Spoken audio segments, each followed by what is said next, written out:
Hello guys, in this video I will guide you on how to screen record on your Samsung Galaxy A07.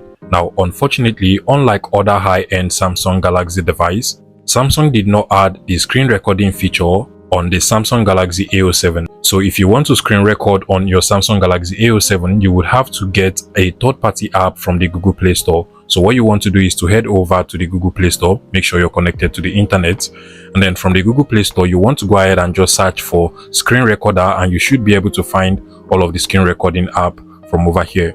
However, I personally recommend you use the XRecorder app. It is actually one of the most popular in this particular area. So just go ahead and search for XRecorder, and from the top you can literally see the suggestion. Go ahead and select that. I'll proceed to select the screen recording by XRecorder over here. You can see it. I'll just click on the install button, give it some few seconds, and this particular app will be downloaded and installed into your Samsung Galaxy A07. Once you have it, you can go ahead and open it up directly from here, or just come over to the home of your Samsung Galaxy A07. You should be able to find it over here. Just open it up. Now you want to proceed with the setup process. It is quite simple. Keep in mind the XRecorder app has both a premium version and the free version, but for this video we'll be going with the free option. So just click on the cancel button at the top over here. Now click on enable.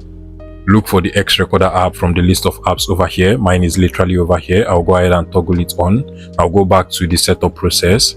Click on allow, give it all of the permission it requires. And finally, to screen record on your Samsung Galaxy A07, you just want to click on the record button over here. Give it permission to record audios as well. So click on while using this app. Now what you just want to do is to click on start and then give it some few seconds.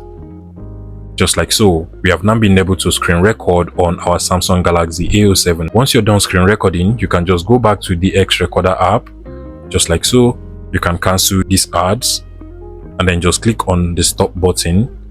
And automatically you should be able to see your recorded file or your recorded video just over here on your Samsung Galaxy A07. You're going to see it as one of the videos over here. It should also be saved into your phone's gallery as well. If this was helpful, please make sure you smash that like button and subscribe to this YouTube channel.